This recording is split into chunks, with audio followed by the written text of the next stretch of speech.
Last game of the day. Rounded out with some good league. Nidalee, Lulu are going to be the first one bans out. No protection comps for what we see for now. Doesn't mean they can't.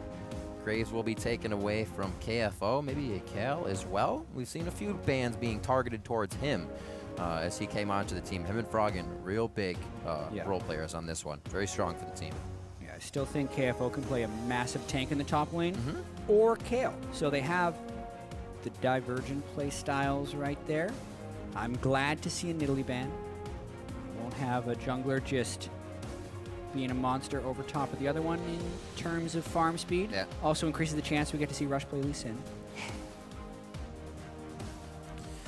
Is it the Jhin?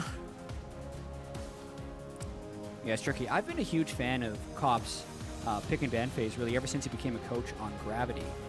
Also, Lemon Nation, I won't call him the inventor of the pick and ban phase, obviously, but he definitely revolutionized a lot of the thought forefathers within North America, back when there weren't even coaches in the pick and ban phase. So it was a natural transition for him. Early Jhin lock. Yep. It's going to be good for Sneakies. You're saying about Cop, Gravity did that as well. Gravity had a very flexy kind of champion select, and we see a lot of variants here in Foxes. They're actually kind of two different styles. I mean, Lemonation has always been, to me, about power picks and internal tier lists. Right. And they have minor tweaks they bring when responding to the opponent team. Whereas Cop's pick and ban phases have been very heavily about flex picks and misdirection. When you think about it like that, Cloud9 would stylistically match up well against Echo Fox, because you can't misdirect a team who knows what 5 champions they want before champ select begins. Yeah, that's a good point. Cloud9 has always kind of been ahead of the game in that. They'll do things you are not expecting, even if you've done champion picks and bans for the entire night.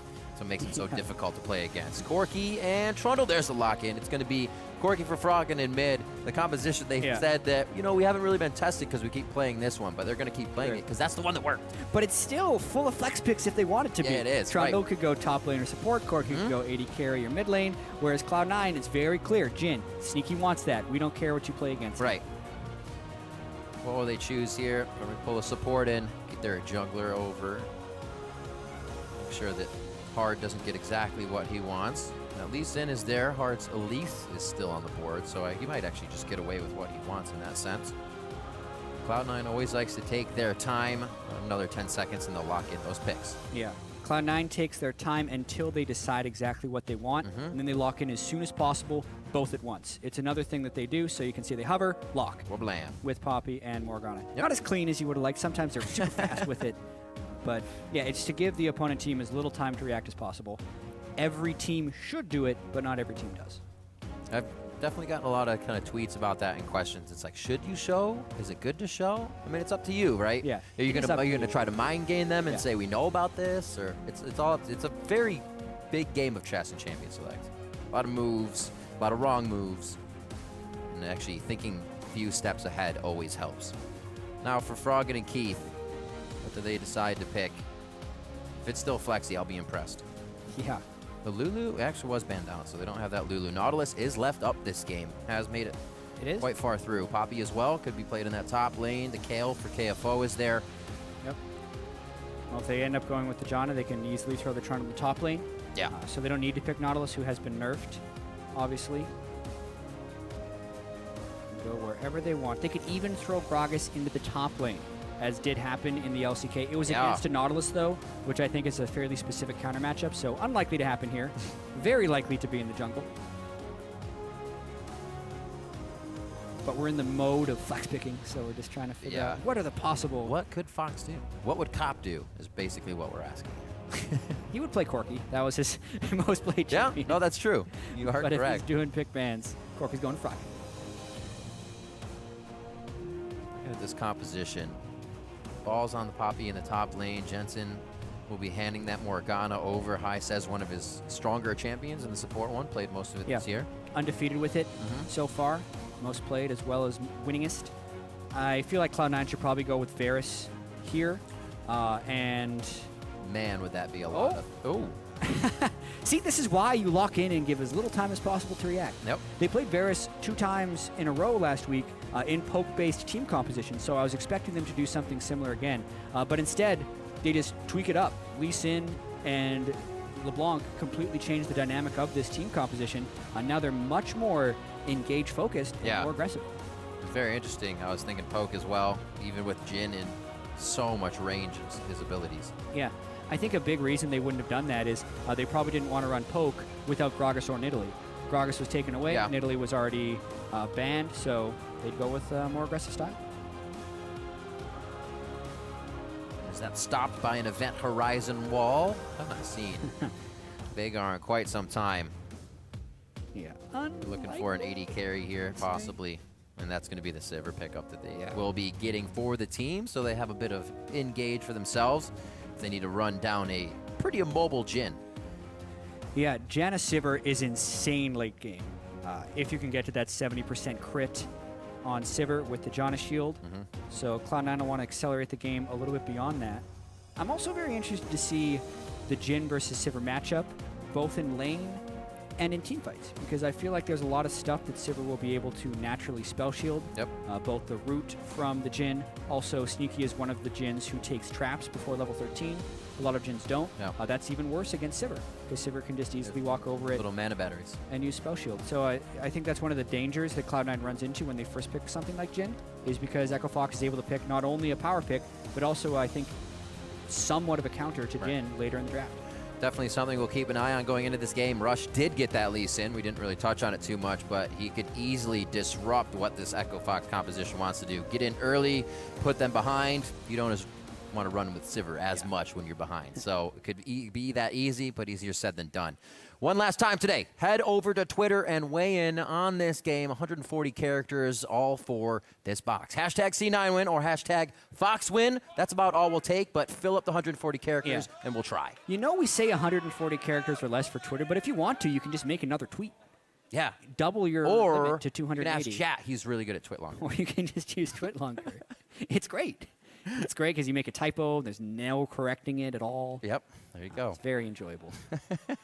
See you in the compositions on your screen. We're about to head in for the last match of the day here. Week 9, day 1, the spring split has flown by. And now the teams fight for their final wins, their final victories here on the Rift. We're going to have Echo Fox versus Cloud9. We're on the Rift. We're going to see who gets that first blood and who can push themselves up in the standings. Yeah. Sometimes first blood doesn't even lead to being pushed up in the standings, but you never know with Echo Fox and Cloud9. Cloud9 has actually had an incredibly powerful early game throughout this entire split, amassing quadruple-digit gold leads by 15 minutes, also known as over 1,000. But sounds better, though. Early game, it actually looks like we're setting up for some standard lanes unless something crazy happens. That's pretty crazy. Yeah. Call that. Got wait a minute. Go! Yeah, he could maybe flash. Oh! And another bind lands. Could they burn a second summoner? No. Big was squeezing tight there for sure. Holy macaroni. What a push by Sneaky and High. Just to keep going, really, with hardly any vision in that situation. Yeah, it's true. They're for all they knew, there could have been a Gragas in the jungle to cut them off. Right next to him. Big ends up having to burn flash. Keith holds off on the heal. That's what I was thinking. Even when that grenade got really close to finishing off Big's Janna. No harm done aside from the flash. And what it will do, actually, is prompt a late swap from Echo Fox. And they have deep wards. So if they can get around having that flash being burned on Janna, this late blind swap could actually catch Cloud9 a little bit off guard. It's actually not too terrible. But Janna should be easy. You are playing against High. Those bindings, more than not, are going to hit. So Big should be able to keep himself safe, but it could be dangerous. Yeah, looking at it now, both Keith and Big showed in the top lane. Yeah. So it gave a really early tell for Balls and Rush to know that the double jungle was happening. Very easily able to transition. They don't get harassed by Janna whatsoever. The only penalty, so to speak, is that High couldn't stop Hard's early jungle path, but in no way has this actually set Cloud9 behind. Right. You can see High actually kind of checking that out. I say, no, too late. Let's not worry about it. We know what the deal was with Vision earlier. Let's go. Push bot lane. Boss is going to join them immediately before even entering into the jungle for more wards or Vision. They know what the objective is, and we should see quickly KFO join the top lane as well. Yeah, very quickly. Standard 3BO.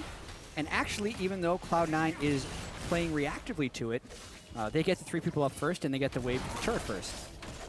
We'll see the pushing difference, though, with the Sivir and Janna on one side versus the Jhin on the other. Jhin does get a diminished crit on turret. Oh, very aggressive. That's going to be close to the turret. But they used quite a bit. They wanted that kill right off the bat. Yeah, actually a negative summoner trade for Cloud9. Jhin can use both Flash and Ignite. Froggen able to save his barrier. It's the big reason Rush didn't take the second part, the Sonic Wave Resonating Strike combo, because he knew Froggen was baiting him with barrier. Still will push him back, though. So it's a negative summoner trade, but a positive experience and gold trade, as Jensen can stay in lane and push the wave in the turret. Should be. Yes, it does reach. You can see that on the mini-map. So good for him.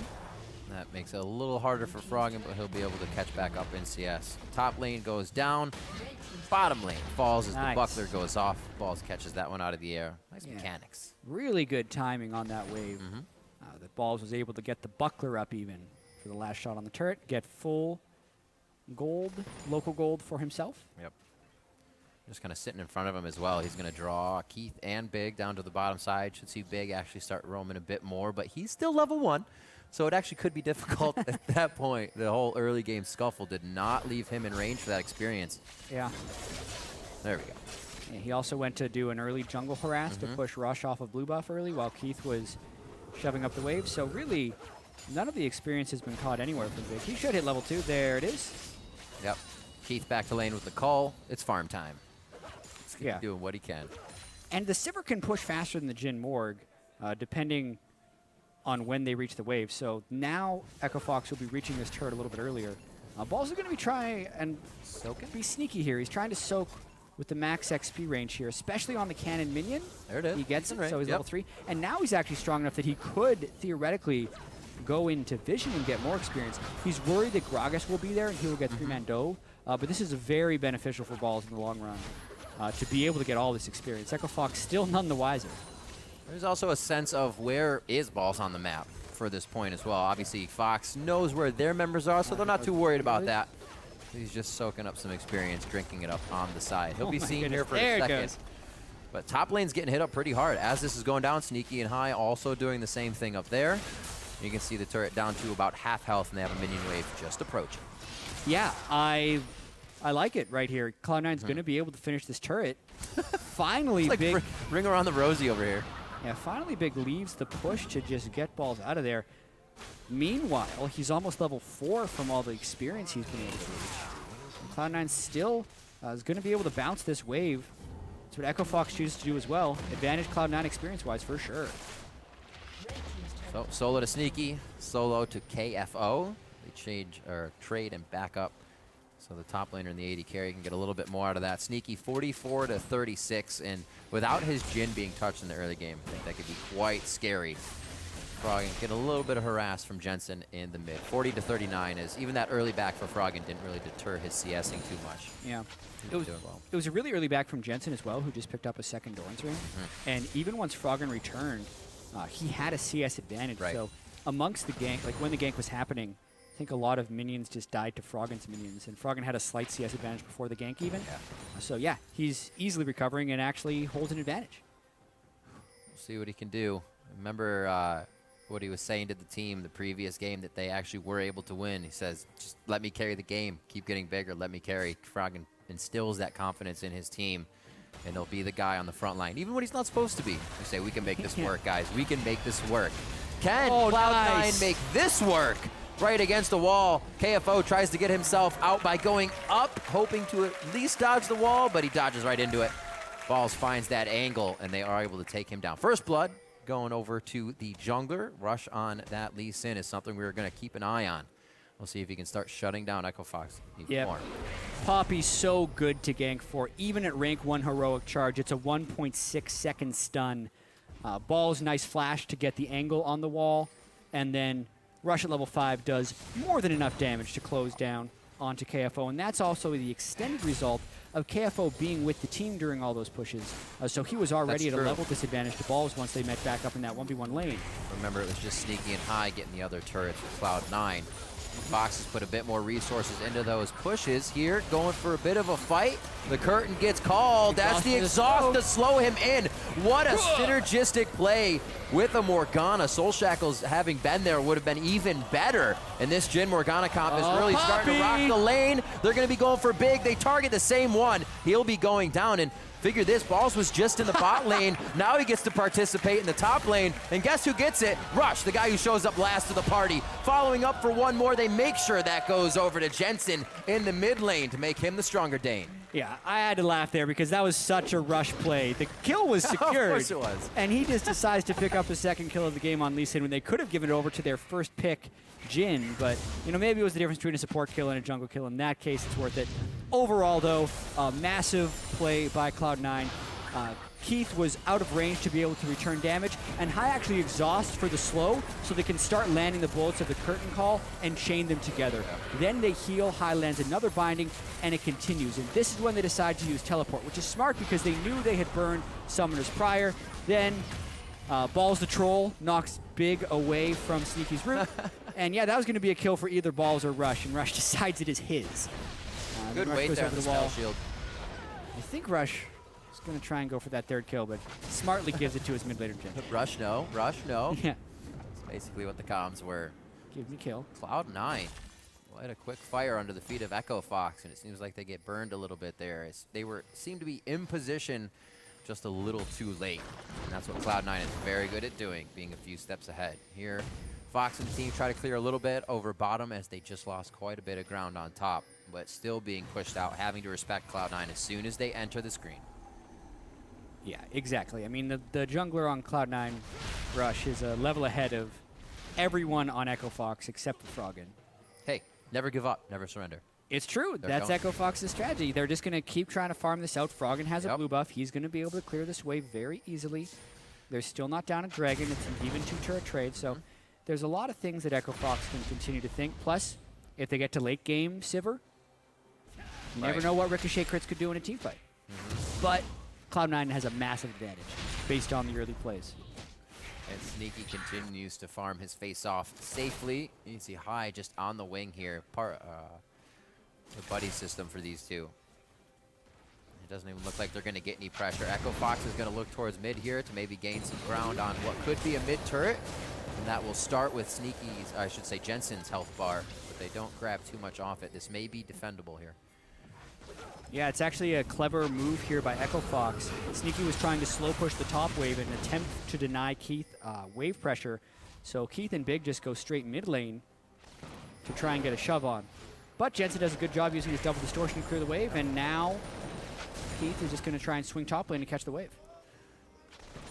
Where are you, Keith? There you are. Keith about 44 on that call left, so he's going to stick to farming these side lanes. Rush and Sneaky are going to wait to try and pick him off. That's why he's got to be very cautious going up to that wave. He's going to turn right and stand there. It's always really tempting as a Sivir to be like, oh, the wave's right there. Why don't I just go run up to it and use my Ricochet? Yeah, just quick bounce it. What's her build right now? It's actually at level 7.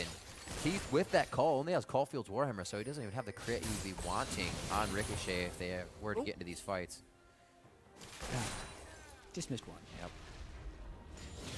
Let's see if we get blue. Jensen will be able to harass Froggen a little bit more with that. Froggen would love to get some kills by now, but unfortunately only going to the side of Cloud9, and they've been using it accordingly. Here, more pressure, take down the next objective on the map. I guess you'd say the first. They haven't even gone for Dragons. Very true. Be interesting to see who gets this Rift Herald buff, whether they give it to Sneaky or Rush. Rush gets the increased move speed and damage and empowered recall. Make him bigger, why not? 2-0-1. Already has finished item. Giant's belt as well, keeping him real tanky as he gets into these fights. Echo Fox is going to try to push themselves here. A little outside the box. Yeah, well, High's going to catch him here, and Hardly trying to sneak this dragon. So that was without the backup of a team, even though they could have just swung KFO over and had time to rush it down. Ooh. Really nice game sense check there by High, thinking, you know what, someone could be doing this, and if he was, I wouldn't die if I checked. Yep. Now KFO's in trouble. This is going to be really big. Look where Balls is in that top lane, pushing by himself. We're going to see Rush stay alive in this situation. Dragon could also fold over to be theirs. And now this only means Fox is going to have pressure for the top lane. Yeah. Cloud9 getting everything they want here. Just 12 minutes in, looking at about a 2,000 goal lead already. Yeah, creeping up towards 2,500. Oh, that was a 21. All right. Yeah. This time KFO's just trying to get the minion wave in, screeds around a little bit for the last minion because his jungler had just been pushed out of the river, so he can't stay around there. It's just not safe enough. Although KFO is already feeling the pressure of being behind, which is why he's stuck around. He probably was waiting on some Ravenous Hydra Gold. Very critical item for Trundle so he can get the waves going again. But, of course, that means Sneaky, Rush, and High could easily walk. Yeah, unfortunately, he's pushing to his death every time Cloud9 is just in that spot. It's been working for them. Sometimes you lose ground in that sense if you're never getting anything after, but since they're in the lead, it just keeps falling in their favor already. 2-2 in turret still. After those first ones went down, it's kind of like Cloud9 has been working just past the river, say to the back of red on both sides, getting their kills there, but not pushing anything forward. Slowing it down. Yeah. As long as they can keep picking up kills, they don't need to push too hard. They know that Balls was scaling up pretty well already with the Sunfire Cape on Poppy. He will be a asset to them when they decide to turret dive. And it's very easy for Cloud9 now to just choke around the dragon, start getting pressure in the blue jungle, and that would transition to a mid lane turret kill. They're starting to deny resources too. It's only going to mean harder here for Echo Fox. Waiting for that Sivir ultimate to still come in. Almost up on that Essence Reaver, looking for the critical cloak and then the finalized item. And almost finished up on that call. It's been a slow game for Keith and Big. The early game of him roaming, I think, slowed Keith down as well. You can still see Big is not level 6 yet. So that as well, keeping the team spread, trying not to fight. Yeah, really big difference between a level 6 Morgan and a level 5 Janna. If Cloud9 decides to go force a Dragon, I kind of think they should right now instead of letting Sivir wave clear mid with Ricochet while the Cull is stacking. I mean, CS-wise, Echo Fox is actually doing fine. It's just when Cloud9 is able to catch them while farming is when they're able to get the kills. KFO been split pushing well with Titanic Hydra CS-wise. Yeah. Punish with the deaths. And Froggen as stellar as ever, CSing in the mid lane. Here's the Dragon. Not miss a lot, that's for sure. But we also, because of that, haven't seen Froggen roaming all that too much, having participation in the fights. He's trying to be that late game factor. Here, Cloud9 able to pick up Dragon as Echo Fox continues to feed their bellies, try to get bigger for the time to come. 16 minutes into this one, it's looked like a lot of control for Cloud9. A lot of control. Well, the Cull needed a couple more minions there. We got before. Yep, three Trace more Moss. minions. That's the second Echo Fox death where they stick around just a couple minions too long. Right. Also, really well played by Jensen there just to land the back-to-back chain onto Keith. Working around the Sivir spell shield too, really tricky. I'm wondering where Keith burned the spell shield amongst that, but nonetheless, Jensen solos him. Sneaky and high to the bot lane. It's going to be a back from KFO up top. He actually may be found here. If Balls can get a hold onto him, that's actually going to be big. He does. So KFO doesn't get his back, won't get help for Froggen down towards that backside. And now he's got to stick to fight. Looks like Cloud9's going to give up anyways. They don't want to push themselves too far in. They're being very methodical about this right now. Get to where they want, we'll back up, make sure that the pressure can be continued. Not that we lose the pressure because of a push. That's the hope. Yeah. Although Cull finally ticked for Keith, gives him that little bit of gold boost, keep the overall gold at 2.5 thousand. Finally got that critical cloak in. Yeah, finally. A little bit more wave push. Still no Essence Reaver. That's true. Means he's quite behind. Essence Reaver finished up Swifties onto Sneaky. Bankroll for him, 30 CS up.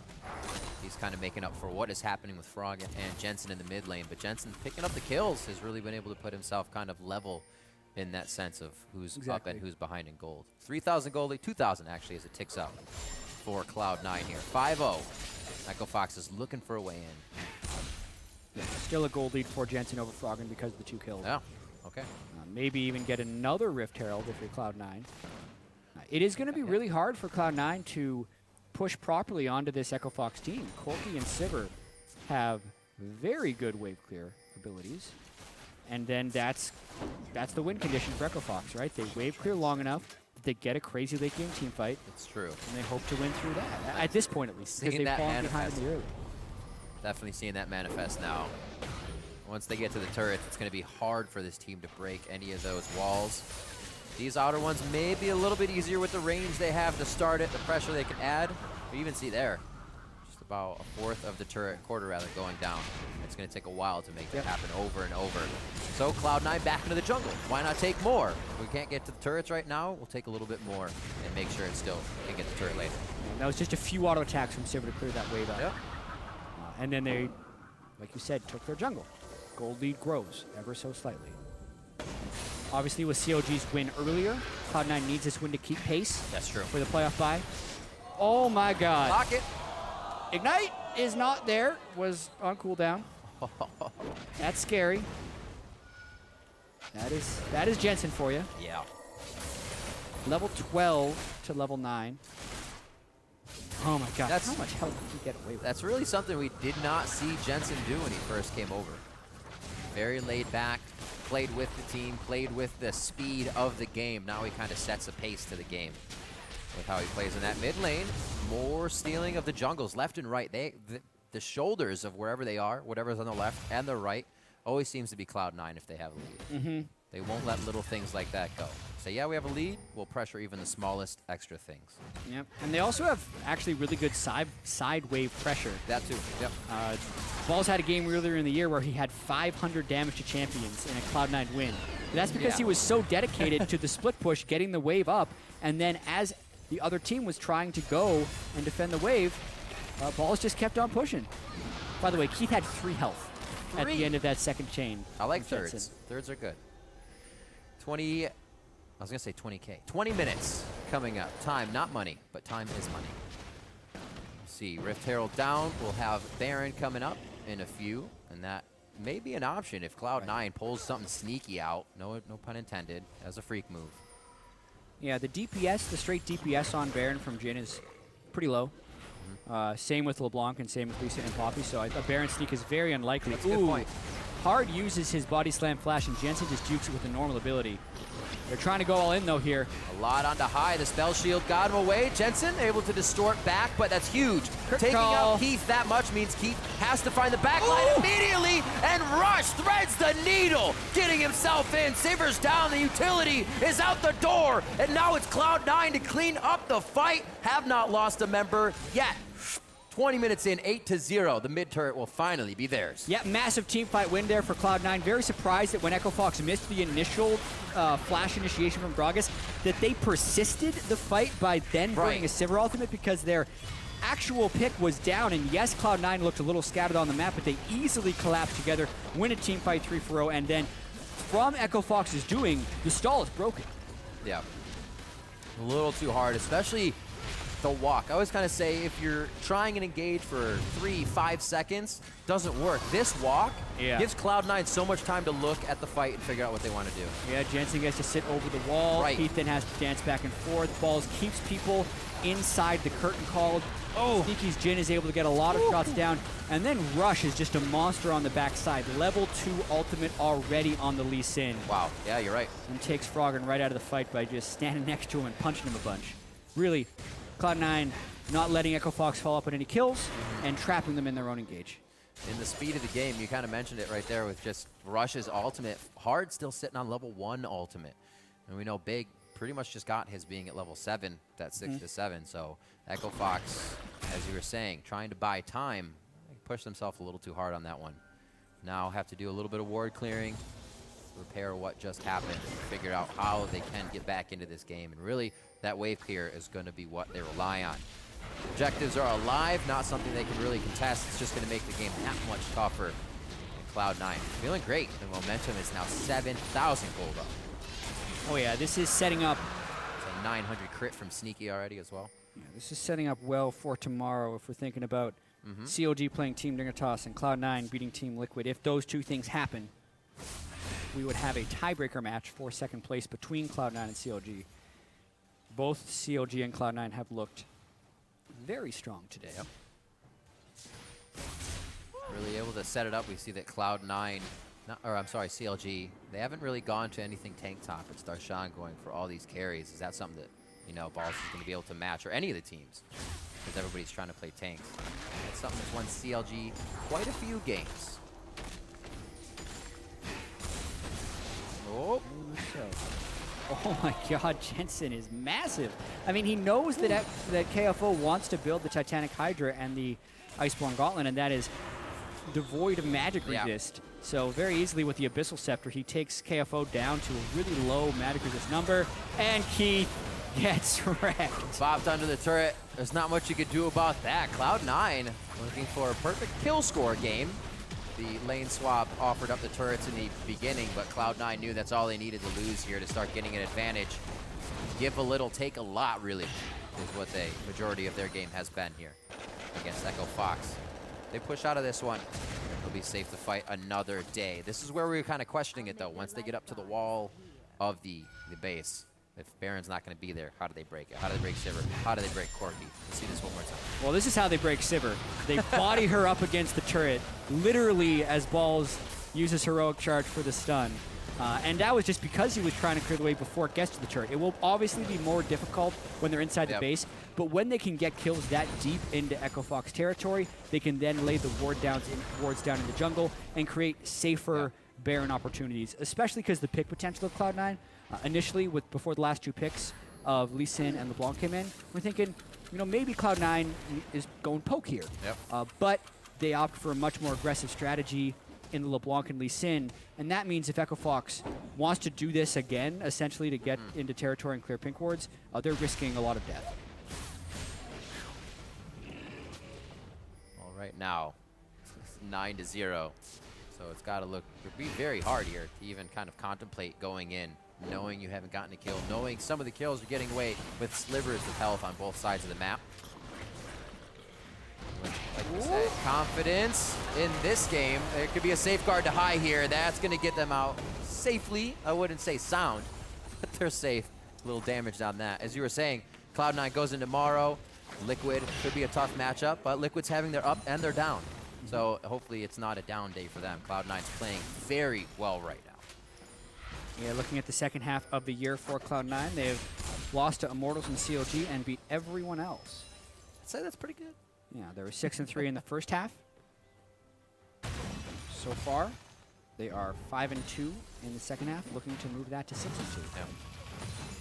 Always seem they can pull out a few more ounces of strength as well towards the end of the split. We saw that last year as well with High coming into the mix. Now with him here for the majority of the split, he kind of seemingly rolls with the team, and they're still moving slowly up the standings. But back out of this one, more of just a draw for Fox to see if they would kind of bite on that. Nothing happening. Yeah. Oh. Balls could not steal that. Yeah, there's a ward in the back of the pit, as well as a scrying orb that came down, not in the Baron pit, but outside of it to make sure they couldn't get assassinated by Jensen if Echo Fox goes into check. So not on that round. Cloud9 doesn't get the Baron there, but there is still a standing outer turret. Jensen's looking to get it. All said, oh, turret, what turret? Then he has to take a different path home. A few extra ones still allow the team to take it down. See how far they push. It's going to be Sivir towards the top side. Cloud9 could actually bite down here once they see this, but they're going to be backing off. They won't have the distance to do so. Yeah, Cloud9 sitting on a lot of gold. There's 1,700 on Jensen, 1,500 on Sneaky, and about 1,000 on both Balls and Rush. So it's time to shop instead of pushing again. They've cleared all 6 outer turrets. If we think of this game as the turret trade being a wash, when they traded 2 outer turrets for 2 outer turrets at the start of the game, since that point, Cloud9 is 4 for 0 on turrets. It's the lane swap equivalent of a perfect game thus far, since turret deaths are inevitable in 3v0 lane swaps.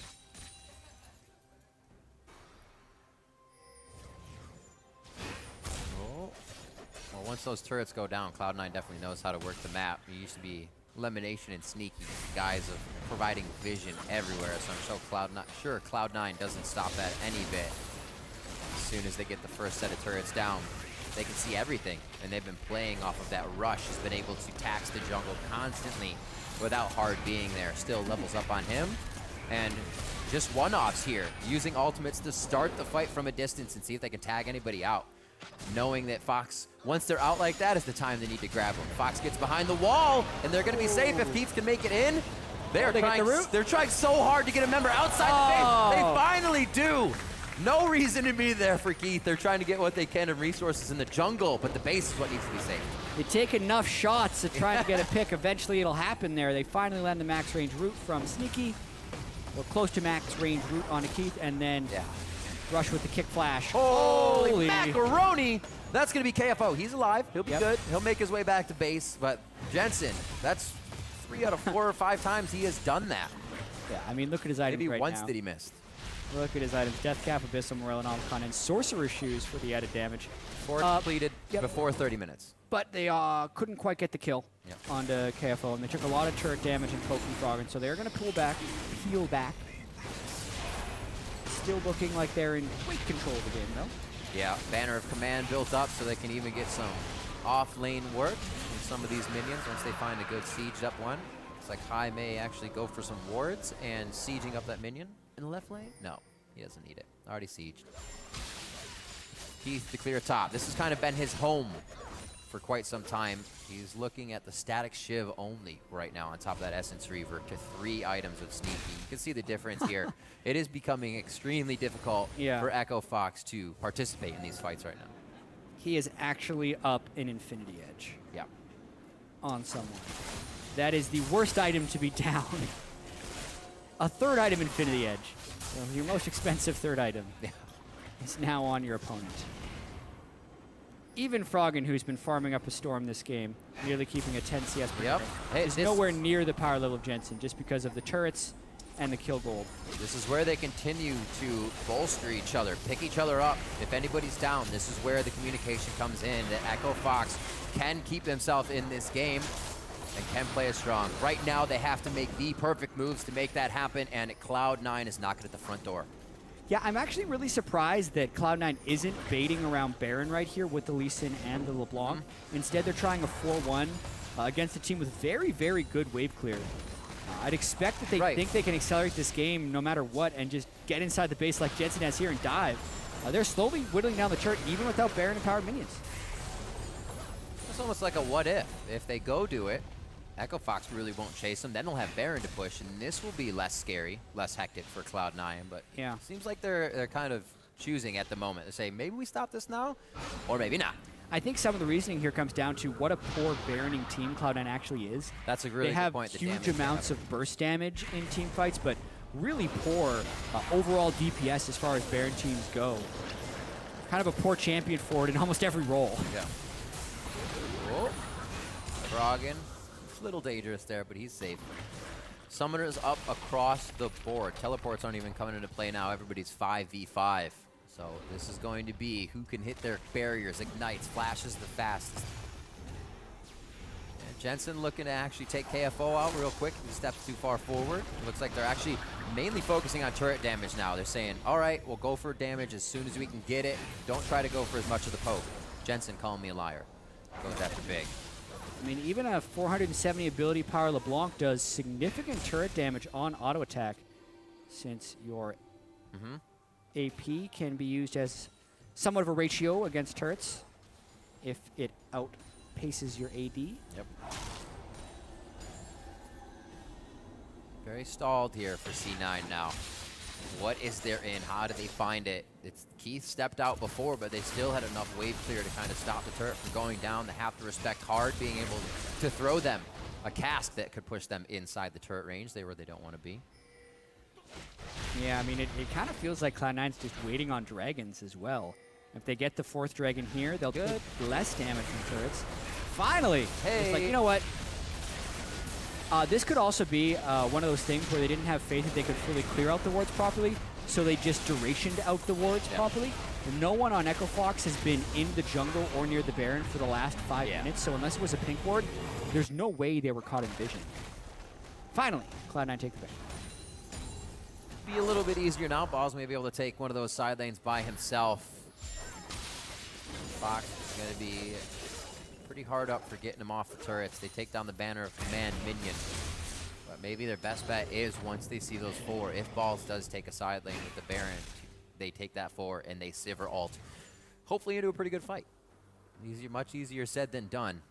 A few core items finally being finished up now that give 2 or 3 to Echo Fox, make them a little more durable in these fights.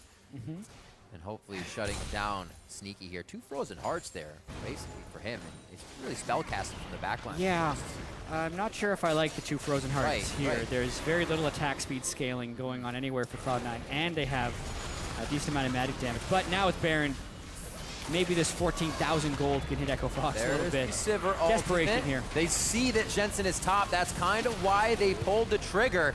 And it is going to be hard going down in the end. The curtain call comes out. This will slow Big down, but he's going to have the dodges. Curtain call goes off. No Emmy going into Sneaky on that one. And it looks like good blowback by the Monsoon. That gives them KFO to focus on, though. Only putting targets right in front of them to take down instead of helping how Echo Fox wanted it. This inhib will go down. And it looks like Cloud9 will push out to top side, possibly. Yeah. They're going to stay here. They're just going waiting for back. the minion wave. Yeah, they're catching the super minions right here. Well, mainly just Baron empowered minions. And continue to dive. Deleted. Keith comes out. He gets taken down. Froggen's the next focus. He's going to get hopped out of the fight. And that's going to be the Nexus turrets simultaneously going down as Balls throws down the hammer. Says 14-0. Let's make it happen. Oh, Jensen gets him. Stays alive. 15-0 on the fountain as Jensen picks one more up. And Cloud9 takes down Echo Fox. Holy moly, that was something from Cloud9. 15 kills to 0.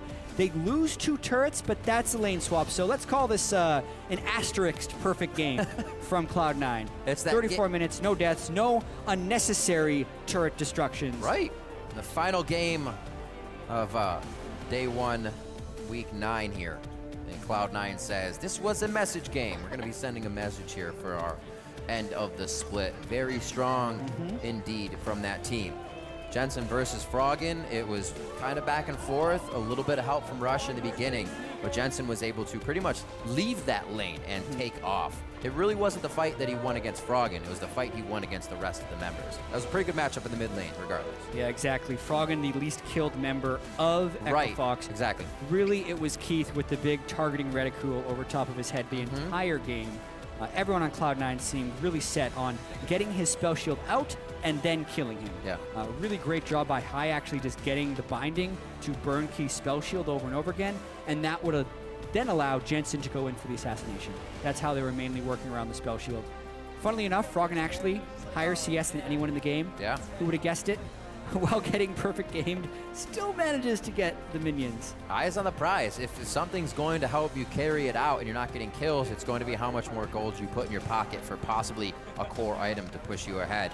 And looking at this game, it kind of manifested how we thought, with Rush getting the lease in the last part of the picks, controlling the early game, not allowing the Sivir to be an option.